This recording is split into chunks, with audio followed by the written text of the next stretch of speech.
2 weeks after graduating university, I bought a one-way ticket halfway around the world and moved to communist China. At the time, not many of my friends or family understood what I was doing. Didn't I love America? Didn't I value my freedom? Now, leaving America to become an expat was one of the best decisions I've ever made. Not only did I travel the world and learn about new cultures, but considering that most Americans don't own a passport, and even fewer have had the chance to live abroad, I've had the unique opportunity to look at America from the outside looking in. After 15 years abroad, I can now honestly say, I finally understand what American freedom means, and I'm going to reveal it to you in today's video. But before I do, I'm excited to announce a new partnership with YourZap, the fastest growing self-care and mindfulness app in the market. Please stay tuned to the end of today's video for an incredible offer. Growing up in America, freedom is a word that I heard almost every day of my life. In America, our government trains us to believe the freedom we enjoy is the result of America's countless wars around the world and our soldiers fighting for our freedom. It's the reason why over 50% of the US federal budget is allocated to military spending, and the reason why the United States maintains over 800 military bases around the world, all to protect our freedom. In America, we praise the military at every sporting event and holiday. Even slogans like "Live Free or Die" can be found on license plates like the ones from New Hampshire. But what about freedom in China? For most of the world, the words China and freedom can't be used in the same sentence. Most of the world has a very negative view of what life is really like in China. Yes, it's true that China blocks Western websites and heavily censors what type of content is available online. In China, you don't have the freedom to protest, the freedom to assemble, and your speech is limited. But there are also certain freedoms that exist in China that are better than America. The glaring example that comes to mind is gun crime, which is a real pandemic that is plaguing the United States. In China, safety is considered a basic human right, and it's delivered consistently to everyone who lives in China. However, China has been changing significantly over the past 2 years, with the government clamping down on a variety of industries. China's tech sector has been crushed with regulations and fines against some of the country's most successful tech giants. In addition, the government is imposing new measures to ensure it shapes a society that embraces the socialist principles of China. For example, last September, when Chinese celebrities were involved in high-profile tax evasion and sexual assault cases, the Chinese government laid down the hammer on the entertainment industry for severely polluting the social atmosphere. In the past few years, China has created the #1 social media app in the world with TikTok, but the Chinese government quickly realized how dangerous this was for society. Last summer, the Chinese government began limiting the amount of time children under the age of 18 were allowed to spend on the platform. When Americans heard this, they were outraged. Look at what China is doing. The decision to restrict a child's internet usage should be left to the parents and not the government. But it's an interesting debate. How many American families struggle with cell phone and video game addiction? Now, I'm not advocating for the United States government to start limiting its citizens' internet usage, but for many in China, this policy makes sense. At the end of the day, Chinese children will be better off spending less time on these addictive social platforms. In addition, just last week, China implemented a new law that requires social media influencers to have academic qualifications to discuss certain topics like law and medicine online. In America, we have freedom of speech, the ability for anyone to speak their mind on whatever issue they want. Unfortunately, in today's world of social media, this means there is an endless amount of fake news and simply inaccurate news that has divided American society deeper and wider than ever before in US history. Look at the new Chinese law again, and it's probably a good idea for social media influencers who give legal and medical advice to have some type of academic qualification. The other week, I was in downtown Vancouver, Canada, and noticed two events that really highlighted the difference of freedom in Western countries and China. The first was a group of protesters who were campaigning for people to become vegans. This group felt eating animal products is ethically wrong and stopped people on the street asking them to start eating a plant-based diet. Across the street from these vegan protesters was a Christian band playing worship songs and telling people about Jesus. As I watched both of these events unfold, I realized this is really what freedom means in North America. Whatever your passion is in life, whatever issue you are not happy with, you can take to the streets, you can protest, you can evangelize, and let your voice be heard. Neither of these events would be allowed on the streets of China, but here's an interesting question.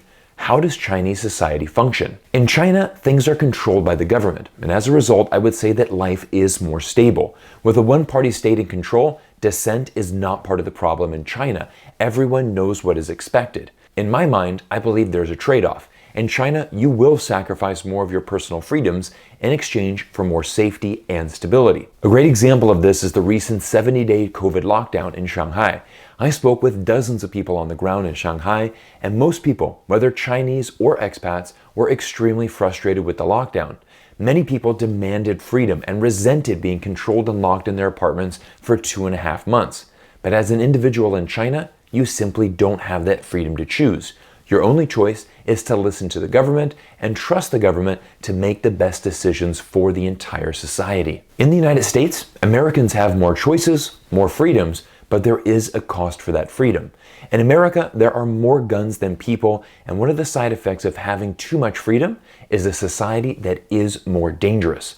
Mass shootings are a daily occurrence in the United States, but here's the fascinating thing. If you were to ask 100 Americans, would you be willing to sacrifice some of your personal freedom in exchange for more safety? I would guess that over 90% would confidently say no. Most Americans are happy to accept a more dangerous and chaotic society in exchange for freedom. On the flip side, Chinese citizens are the complete opposite. If you ask 100 Chinese citizens, would you be willing to give up more of your personal safety in exchange for more freedom? I would also guess that over 90% would confidently say no. The phrase, "to each their own," makes complete sense in this case. Americans want what Americans want, and that is freedom. And Chinese want what Chinese want, and that is stability and safety. It's important to understand these massive cultural differences between our two nations. In now my 15th year of living abroad, I can confidently say I have a great understanding of what freedom in America really means. With a two-party government, Americans are forced to choose sides. Do you lean left with the Democrats or right with the Republicans? No politicians stand in the middle. You are either with us or against us. Just last week, the Supreme Court made a groundbreaking decision to overturn Roe versus Wade. This decision now gives each state in America the power to decide if abortions are illegal. The story has caused an outrage across the nation, with more than half of the country believing this is a clear violation of human rights. In a recent poll, over 64% of Americans want abortion rights, but the 9 members of the Supreme Court Justice decided to repeal this right for millions of American women. The controversial decision was also major news in China as well. Within hours, this topic had received hundreds of millions of views on Weibo, Chinese version of Twitter, with many Chinese users making comments like, "Where's your American-style human rights? Where's your freedom?" Ultimately, the United States wants to have the reputation for being the country with the most freedom. But with that freedom comes political division, an unstable government that is always changing, more unpredictability, and sometimes even chaos. Despite these dangers, most Americans, myself included, would say that we are proud to be Americans and have a deep love for our country. Despite everything, America is still such an appealing place to live, work, travel, and experience. As an American that's been living abroad for many years, my only hope is that America can learn more from other countries and find a way to peacefully coexist with every nation in the world, China included. Everyone, the past 2 years have been very stressful with this ongoing pandemic, and I'm proud to announce a new partnership with Yours app, the fastest growing self-care and mindfulness app. This app is incredible because it offers everything from yoga to meditation, breathing exercises to psychological advice. One of the features I love the most on Yours app is the breathing clock, which trains you to inhale and exhale correctly to help bring your body and your mind to a state of focus. As a digital creator, my mind is extremely busy. I'm constantly researching, thinking, and creating, so the number one use that I have for this app is helping me to improve my sleep. I use Yours app every night before bed to help me mentally unwind and quickly fall into a deep sleep. My absolute favorite feature is the bedtime stories for adults. Good evening. My name is Rose, and tonight I'm going to take you on a trip to Morocco. This story, Escape to Marrakesh, is my go-to story and immediately helps me fall into a deep sleep. Everyone, as always, I only recommend products that I personally have used and trust, and I can confidently say that Yours app is the best mindfulness app that I have ever used. I 100% stand behind the quality of this product, and I highly recommend this product to every single one of you. What's incredible is that YourZap is offering all of my subscribers an incredible 60% discount off the yearly subscription. Simply go to yourzap.com/Cyrus or use the promo code Cyrus to receive an amazing 60% discount. Everyone, as always, thank you for your incredible support. If you're interested in joining our team, helping this channel grow faster, and receiving exclusive updates from me, please join our team on Patreon. I appreciate your amazing support, and I look forward to seeing you all in a new video soon.